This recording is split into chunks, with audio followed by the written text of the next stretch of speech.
علیکم ورحمۃ اللہ وبرکاتہ یا ایھا الذین آمنوا کتب علیکم الصیام کما کتب علی الذین من قبلکم لعلکم تتقون۔ تھوڑا سا وقت رہ گیا ہے، ہم پر ایک مہینہ آ رہا ہے۔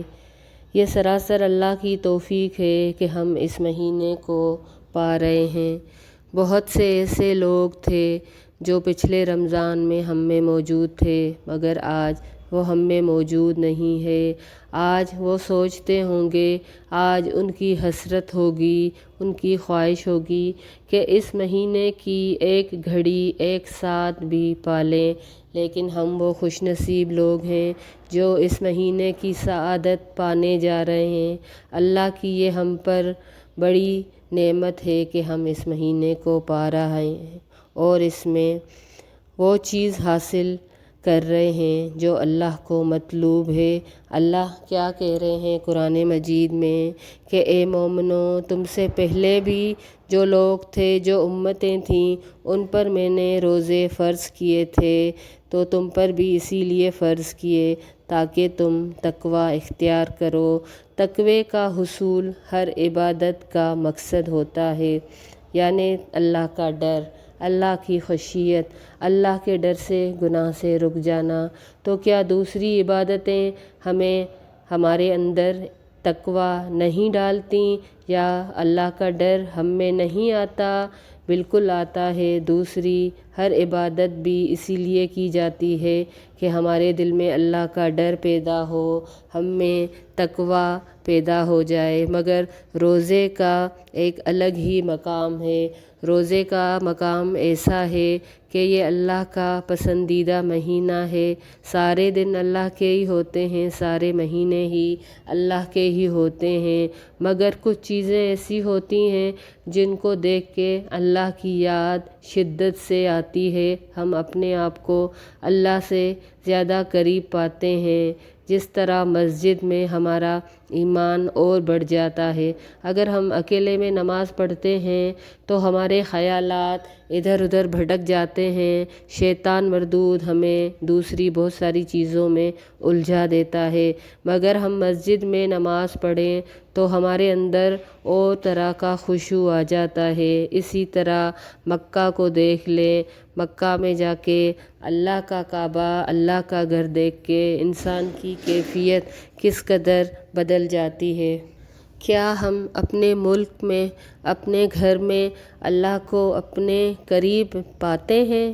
جی ہاں، ہم پاتے ہیں، لیکن جب ہم اللہ کے گھر میں جاتے ہیں تو ہم اللہ کی عظمت، اللہ کی کبریائی، اللہ کی بڑائی، اس کی ہیبت کو اور شدت سے محسوس کرتے ہیں، اللہ کو اور زیادہ قریب پاتے ہیں۔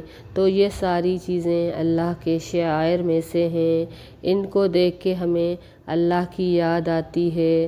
تو روزہ وہ مہینہ ہے جو اللہ کا پسندیدہ مہینہ ہے۔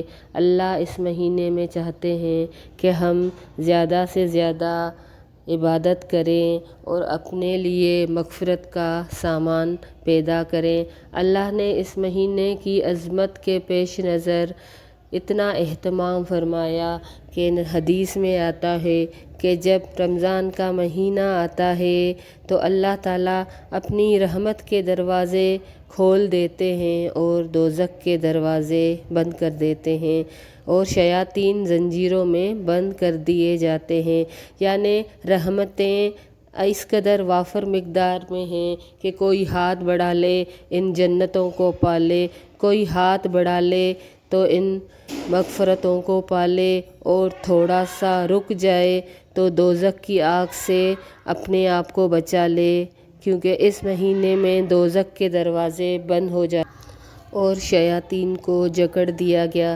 یعنی نیکی کے سارے موقع موجود ہیں۔ برائی سے رک جانا بہت آسان ہو گیا، شیطان زنجیروں میں بند ہو گئے، تو اب کیا چیز ہم میں اور جنت کے بیچ میں آتی ہے؟ جی ہاں، یہ ہماری کوشش ہے، یہ ہماری کوشش ہے جو ہمیں اب جنتوں میں۔ روزہ اللہ کو کس قدر محبوب ہے، یہ اس حدیث سے بھی ثابت ہوتا ہے۔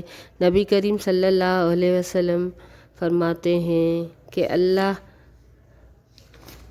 اللہ نے کہا کہ آدم کا ہر عمل اس کے اپنے لیے ہوتا ہے، اور اللہ نے ہر نیکی کا بدلہ بھی بتا دیا کہ ہر نیکی کا بدلہ 1 سے لے کر 10 تک ہوتا ہے، یہاں تک کہ 700 تک بھی بڑھ جاتا ہے، مگر روزے کے لیے اللہ کا یہ لطف و کرم ہے۔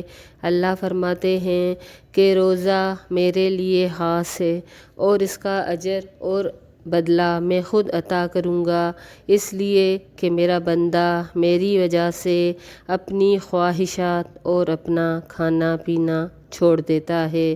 دنیا میں انسان 2 ہی چیزوں کے لیے تو سب کچھ کرتا ہے، ایک اپنے خواہشات کے لیے اور ایک اپنے کھانے پینے کے لیے، رزق کے لیے۔ رزق کے لیے انسان کیا کرتا ہے کہ ہر برے طریقے سے بھی رزق کماتا ہے، کسی کا مال ہضم کر لیا، کسی کے حق پہ ڈاکہ مار لیا، کسی کی چوری کر لی، کسی پر ڈاکہ مار لیا، یعنی اس پر وہ یہ بھی نہیں دیکھتا کہ یہ مال جو میں کما رہا ہوں، یہ کھانا جو میں کھا رہا ہوں، یہ حلال کا ہے یا حرام کا۔ تو اس محبوب کھانے کو وہ اللہ کی رضا کے لیے چھوڑ دیتا ہے، کس لیے کہ میرا اللہ مجھ سے راضی ہو جائے، اور اپنی بہت ساری خواہشات جو کہ حلال بھی ہوتی ہیں، جو جائز بھی ہوتی ہیں، کھانا جو حلال طریقے سے کمایا وہ جائز بھی ہوتا ہے، مگر ایک مخصوص اوقات میں وہ اللہ کی رضا کے لیے، صرف اور صرف اللہ کی رضا کے لیے رک جاتا ہے۔ تو اللہ کو یہ عمل اس قدر محبوب ہے، اللہ کو یہ عمل اپنے بندے کا اس قدر پیارا ہے کہ اللہ کہتے ہیں کہ اب اس کا اجر الگ سے ہے، اس کا انعام الگ سے ہے، اور وہ تب دیں گے اللہ۔ ایک حدیث میں آتا ہے کہ جب بندہ افطار کرتا ہے تو اس وقت اس کے لیے 2 خوشیاں ہیں۔ جی ہاں، شدید گرمی میں انسان ویسے تو پانی کی قدر نہیں پہچانتا، ٹھنڈا مشروب کیا ہوتا ہے، لیکن جب شدید گرمی ہو، سر پر کھلا سورج ہو، نیچے تپتی ریت ہو، اس قدر سخت گرمی میں انسان روزہ رکھ کر جب افطار کرتا ہے تو واللہ اس کی خوشی کا اندازہ ہر کوئی روزے دار کر سکتا ہے، جس نے سخت گرمی کا کبھی روزہ رکھا ہو، جس نے سخت تپش میں ایک ایک لمحہ کر کے اپنے رب کی رضا کے لیے اپنے نفس کو، اپنے خواہش کو روکا ہو، اس ٹھنڈے پانی سے دور رہا ہو، تو سب جانتے ہیں کہ جس قدر روزے کا وقت کھولنے کا وقت قریب آ جاتا ہے، خواتین چولہے کے قریب ہوتی ہیں تو آخر میں ان کا کیا حال ہوتا ہے یہ ہم میں سے ہر خاتون جانتی ہے۔ تب وہ ٹھنڈا اور میٹھا مشروب پیتے ہوئے جس قدر خوشی ہوتی ہے ہم سب کو اندازہ ہے۔ تو اللہ فرماتے ہیں کہ مومن کے لیے یا روزے دار کے لیے 2 خوشیاں ہیں، جب وہ روزہ افطار کرتا ہے اور جب وہ اپنے رب سے ملاقات کرے گا، یعنی جب وہ ایک دن آئے گا، جب قیامت آئے گی، جب حساب کتاب ہوگا اور اللہ اس روزے دار کو اس روزے کا اجر دیں گے اور اس روزے کا وہ خصوصی انعام دیں گے، تب انسان سوچے گا کہ کاش یہ خوشی مجھے معلوم ہوتی تو میں اپنی ساری زندگی کو ہی روزہ بنا لیتا، اپنی ساری زندگی میں اپنے رب کی مرضی پہ چلتا، تقوی حاصل کرتا، روزوں پہ روزے رکھے جاتا اور اللہ کا انعام پاتا۔ یہ بہترین انعام ہوگا جو اللہ اپنے بندے کو اس دن دیں گے۔ اس مہینے کو ماہ غفران بھی کہا جاتا ہے۔ جی ہاں، یہ اس مہینے میں انسان کی مغفرت یقینی ہے اگر انسان کوشش کرے۔ حدیث میں آتا ہے نبی کریم صلی اللہ علیہ وسلم 3 بار ممبر پر چڑھ رہے تھے، ہر سیڑھی پہ آمین آمین فرماتے جاتے۔ صحابہ نے پوچھا تو فرمایا کہ ان میں سے ایک یہ بھی جواب تھا کہ جبریل نے کہا کہ بدبخت ہے وہ، ہلاک ہو جائے، اس کا ستیہ ناش ہو جائے جو اس مہینے کو پائے اور اپنے لیے مغفرت نہ کروا سکے۔ یعنی اس قدر مغفرت کا سامان ہے، نیکیوں کا سامان ہے، نیکیاں کرنے کا مواقع ہیں، ہر طرف اللہ نے اسباب اکٹھے کر دیے ہیں، رحمت کے دروازے کھلے ہوئے ہیں، جہنم کے دروازے بند کر دیے گئے ہیں، شیاطین جکڑ دیے گئے ہیں۔ پھر کیا وجہ ہے کہ انسان تھوڑی سی کوشش نہیں کرتا؟ پھر کیا وجہ ہے کہ انسان اپنے لیے مغفرت، اپنے لیے بخشش نہیں کروا سکتا؟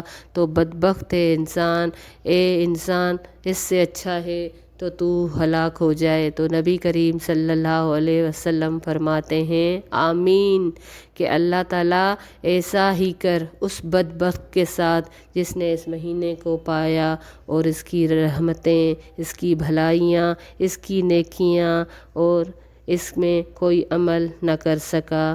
اللہ کے رسول نے فرمایا اللہ کرے ایسا ہی ہو۔ اس کے علاوہ روزہ سابقہ گناہوں کا کفارہ بھی بن سکتا ہے۔ حدیث میں آتا ہے رسول اللہ صلی اللہ علیہ وسلم نے فرمایا کہ جس نے رمضان کے روزے ایمان اور احتساب کے ساتھ رکھے تو اس کے پہلے کے گناہ معاف کر دیے جاتے ہیں۔ یعنی پہلے تو جو ہوا سو ہوا، اب اگر اس نے ایمان کے ساتھ، خالص نیت کے ساتھ، اللہ سے ثواب کی نیت کے ساتھ روزے رکھے تو یہ روزے اس کے پہلے کے کیے گناہ بھی معاف کروا دے گا۔ ضرورت اس بات کی ہے کہ انسان اپنے گناہوں پہ شرمندہ ہو، اپنے آپ کو گناہ گار تصور کرے۔ آج تو ہم سب اپنے آپ کو اتنا پاکیزہ سمجھتے ہیں کہ اس کا اعتراف کرتے ہوئے بھی گھبراتے ہیں یا ڈرتے ہیں کہ ہم نے کوئی گناہ کیا۔ ہم میں سے کون ہے جو گناہ نہیں کرتا؟ ہم تو گناہ گار ہیں، ہم ہر وقت گناہ میں ملوث ہیں، ہمارا نفس ہر وقت گناہ پہ مائل ہوتا ہے۔ بہت سے گناہ جو ہم کرتے ہیں، کون سا وقت ہے جب ہم گناہ سے پاک ہوتے ہیں؟ ہمارا ہر لمحہ، ہماری ساری عبادتیں ریاکاری میں، خطا کاری میں گزرتی ہیں۔ ہم جو عبادت کرتے ہیں تو دنیا کے بہت ساری خواہشوں کا غلبہ ہم پر ہوتا ہے۔ ہم ہر وقت کسی سے بدگمان ہوتے ہیں، کسی کی برائی کر لی، کسی کی غیبت کر لی تو کون ہے جو کہے کہ نہیں میں تو گناہ گار نہیں ہوں؟ جی ہاں، ہم سب گناہ گار ہیں۔ تو ان گناہوں پہ شرمندہ ہو کے انسان اپنے نفس کا تزکیہ کرے، اپنا احتساب کرے تو یہ روزے اس کے لیے پرانے گناہوں کا کفارہ بھی ہو سکتی ہیں اور آگے کی زندگی کو سنوار بھی سکتے ہیں۔ اللہ ہمیں اس مہینے کی سعادتیں سمیٹنے کا موقع عطا فرمائے۔ یہ مہینہ بہت خوش قسمتی سے ملا ہے، اس مہینے کی رحمتوں کو سمیٹنا چاہیے، اس مہینے کی برکتوں کو ہاتھ سے نہ جانے دیا جائے۔ جس قدر نیکیاں ہو سکتی ہیں ان میں بڑھنا چاہیے، جس قدر نفلوں کا اہتمام ہو سکے، جس قدر صدقات کا اہتمام ہو سکے کرنا چاہیے۔ اس مہینے کی سعادتوں کا کیا کہنا؟ یہ مہینہ بڑی برکتوں والا ہے اور ہماری خوش نصیبی ہے کہ آج ہم یہ مہینہ پھر پا رہے ہیں۔ اپنے نفس کو اللہ کے لیے خالص کر لیں اور آج سے ہی یہ سوچ لیں کہ اس مہینے میں ہر طرح سے عبادت کرنی ہے، نیکیوں میں دوڑنا ہے۔ یہ مہینہ خاص کر کے قرآن کا مہینہ ہے، اس مہینے میں قرآن سے تعلق جوڑ لیں۔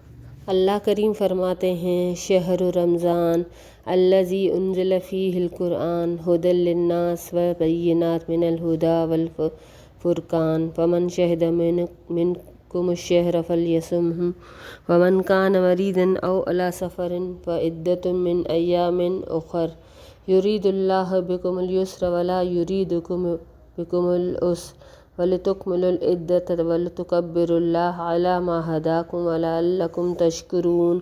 کہ رمضان کا مہینہ، اس میں ہم نے قرآن مجید کو نازل کیا جو لوگوں کے لیے ہدایت کا ذریعہ ہے اور فرق کرنے کا ذریعہ ہے، جس میں روشن نشانیاں ہیں۔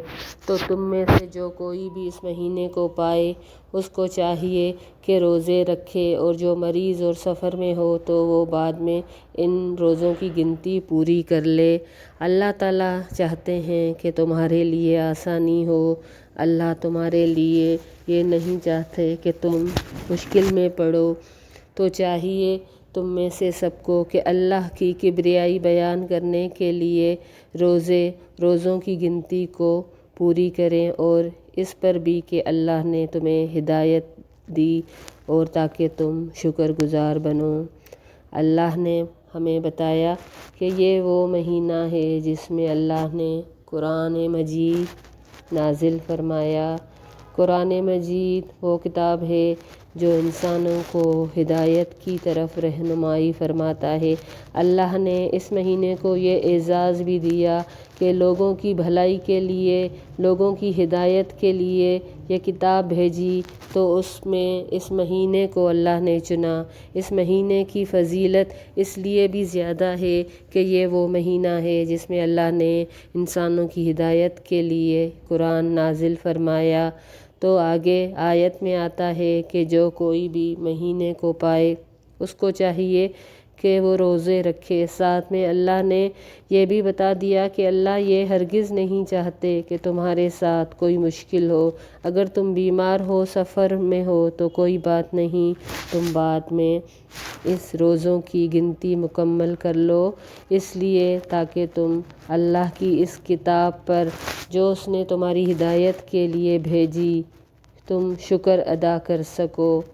بالکل ہمارے لیے یہ روزے اس لیے بھی رکھنے ہیں کہ ہم اللہ کی بڑائی، اللہ کی کبریائی بیان کریں کہ اللہ نے ہمیں بہت سارے مواقع دیے نیکیوں کے، اللہ نے ہم پر رحم فرمایا، اللہ نے ہمیں اس محمد صلی اللہ علیہ وسلم کا امتی بنا کر بھیجا اور اس کتاب کے لیے ہمیں چنا۔ ہم وہ امت ہیں جن کی ہدایت کے لیے یہ کتاب نازل کی گئی، تو ہمارے لیے اس مہینے میں اس کتاب سے رابطہ جوڑنا اور زیادہ ضروری ہو گیا ہے۔ اگر سال کے دیگر مہینوں میں ہمارے لیے وقت نکالنا مشکل ہے تو آج آئیے اپنے نفسوں کو اس مہینے میں اس کتاب سے جوڑنے کے لیے خالص کریں۔ جیسے ہم اس مہینے کے استقبال کے لیے بہت سی تیاریاں کر رہی ہیں۔ گھر کی خواتین بہت زیادہ صفائی کے معاملے میں حساس ہوتی ہیں، وہ چاہتی ہیں کہ ہمارا گھر صاف ہو تاکہ ہم اس مہینے میں بہترین طریقے سے عبادت کریں۔ آئیے اپنے نفسوں کی بھی صفائی کر لیں، آئیے اپنے اندر جھانکیں، ہمارے اندر کیا ہے۔ ہمارے اندر بہت سے جالے ہیں، گھر کے جالوں کی طرح، ان کی صفائی کرنے کی بھی ضرورت ہے۔ اپنے اندر کے صفائی کریں، وہاں پر موجود جالوں کو دیکھیں۔ یہ جالے بغض کے بھی ہو سکتے ہیں، یہ جالے نفرت کے بھی ہو سکتے ہیں، عداوت کے بھی ہو سکتے ہیں، بغض کے بھی، حسد کے بھی ہو سکتے ہیں، ناشکری کے بھی ہو سکتے ہیں۔ ان ساری چیزوں کو بھی اپنے نفس سے پاک کریں اور کمر کس لیں۔ ہمارے آگے ایک بابرکت مہینہ آ رہا ہے، اللہ نے ہمیں توفیق دی، اللہ نے پھر اس سال ہمیں زندہ رکھا کہ ہم ان بہترین ساعتوں کو پا سکیں، ہم نماز پڑھ سکیں، ہم روزے رکھ سکیں، ہم اعتکاف کر سکیں، ہم قیام اللیل اور تراویح پڑھ لیں۔ 11 مہینے تو ہم اپنے ذات کے لیے ہی جیتے ہیں۔ اگر اللہ نے آج ہمیں توفیق دی ہے تو اپنے آپ کو اس مہینے کے لیے خالص کر لیں، اپنے آپ کو دوسرے تمام کاموں سے کاٹ لیں۔ جیسے بندہ اعتکاف میں ہر چیز سے کٹ کے صرف اللہ کے لیے اپنی ذات کو مخصوص کر لیتا ہے، باقی کے 20 دن بھی اپنے آپ کو اللہ کے لیے خالص کر لیں، ساری چیزیں اللہ کے لیے ہوں، اٹھنا بیٹھنا سونا جاگنا ہر چیز اللہ کی رضا کے لیے ہو، تاکہ ہم تقوی کو پا سکیں، تاکہ ہم اللہ کی ان نعمتوں کو پا سکیں۔ اللہ کی نعمتیں، اللہ کی بخششیں اس قدر عروج پہ ہوتی ہیں کہ اللہ تعالیٰ رمضان کی ہر مہینے میں ہر رات میں بہت سارے جہنمیوں کو جہنم سے آزاد کرتے ہیں۔ تو اگر ہم اپنے کسی عمل سے اللہ کی پکڑ میں آتے ہیں تو یہ بہترین موقع ہے کہ ہم ان میں سے شامل ہو جائیں جن سے ہمارا رب راضی ہو جائے۔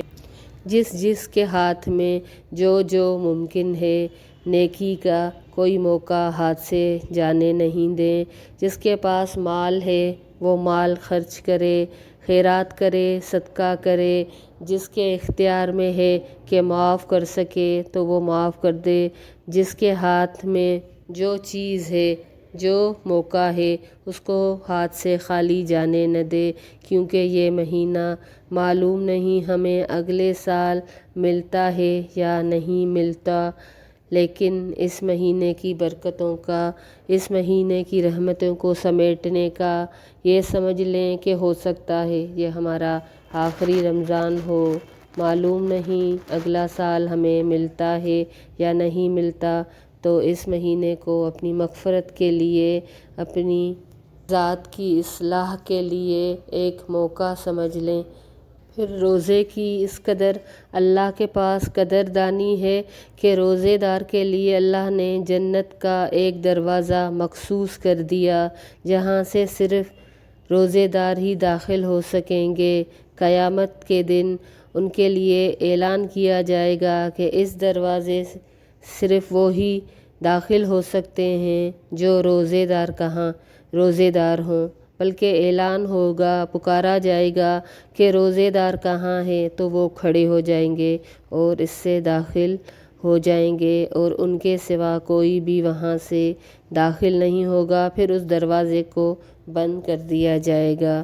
تو کس قدر اللہ کی دیکھیں یہ ہم پر مہربانی ہے، یہ روزے کی کس قدر فضیلت ہے کہ یہاں سے ہمیں گزارا جائے گا اور ہم فخر سے اس دروازے سے داخل ہو جائیں گے، کیونکہ ہم نے اللہ کی رضا کے لیے اپنے نفسوں کو، اپنے خواہشوں کو، اپنی لذتوں کو اللہ کی رضا کے لیے روکے رکھا، تو اللہ بھی ہماری خصوصی مہمان نوازی کریں گے۔ آج پھر موقع آیا ہے کہ ہم اپنے آپ کو اس مہینے میں اپنے رب کی رضا کے لیے خالص نیت سے روزہ رکھیں، ثواب کی نیت سے لوگوں سے درگزر کریں، اپنے گناہوں کو زیر نظر رکھیں، اپنے گناہوں کو، اپنے آپ کو اس جہنم کی آگ سے بچائیں۔ آج یہ زمین بالکل ہموار ہے جہاں پر ہم اپنے جنت کا بیج لگائیں۔ بہت بہترین موقع ہے کہ ہم اس موقع سے فائدہ اٹھائیں، اپنی گردن کو جنت کا حقدار بنائیں نہ کہ جہنم کا، اپنے نفسوں کو جنتوں کی راحتوں سے سیراب کریں نہ کہ جہنم کی تپتی آگ سے، کہ جس کی آگ کی مثال دنیا کی آگ سے 70 دفعہ زیادہ دی جاتی ہے۔ جہنم تو وہ جگہ ہے جہاں پر ایک پل کا ٹھہرنا بھی بہت زیادہ کٹھن ہوگا، کہاں کہ انسان حقدار ہو جائے ہمیشہ ہمیشہ رہنے کے لیے۔ بہترین جگہ تو جنت ہے، برا ٹھکانہ تو جہنم ہے۔ اللہ سے دعا یہی کرتے ہیں کہ اللہ ہمیں ایمان اور احتساب ساتھ یہ روزے رکھنے کی توفیق عطا فرمائے۔ احتساب یہ ہے کہ انسان جب روزے رکھے تو اللہ کے لیے رکھے، اللہ کے لیے خالص کر لے اپنے نفس کو، نہ کہ لوگوں کو دکھانے کے لیے۔ اس میں ریاکاری نہیں ہو، یہ صرف اللہ کی ذات کے لیے ہو، تبھی یہ روزہ مقبول ہوگا۔ ایمان یہ اس لیے کہ روزہ اسلام کے بنیادی ارکان میں سے ایک ہے۔ اگر ہم روزہ نہیں رکھتے تو ہمارا دین مکمل نہیں ہوتا۔ ہر رکن ایمان کا رکن ہے، اسلام کا رکن ہے۔ اس کے بغیر ایمان کی منزل کھڑی نہیں ہو سکتی۔ ایمان اور احتساب کے لیے روزہ رکھیں، اللہ کے لیے نیت کو خالص رکھیں اور اس کا بدلہ اللہ سے چاہیں، نہ کہ انسانوں سے۔ اللہ سے دعا کرتے ہیں کہ اللہ ہمارے روزوں کو قبول فرمائے، ہماری نیتوں کو قبول فرمائے، ہماری کیے گئے اعمال کو قبول فرمائے، ہمارے صدقات کو، ہمارے قیام کو، ہمارے صیام کو، ہمارے اعتکاف کو قبول فرمائے۔ اس میں کی گئی ساری نیکیوں کا صلہ ہمیں آخرت میں عطا فرمائے، اس دن جب ہم اپنے رب کریم سے ملاقات کریں، اور جب وہ رب ہمیں ان نیکیوں کا جو ہم نے رمضان میں کی ان کا صلہ عطا فرمائیں تو ہم خوش ہو جائیں اور اپنے رب سے راضی ہو جائیں۔ آپ سے التجا کی جاتی ہے، آپ سے گزارش کی جاتی ہے، چینل کو لائک کریں، سبسکرائب کریں، شیئر کریں۔ اللہ سے دعا کرتے ہیں کہ خیر و عافیت سے اس مہینے میں داخل کرے اور ہمارے روزوں کو قبول فرمائے۔ السلام علیکم ورحمۃ اللہ وبرکاتہ۔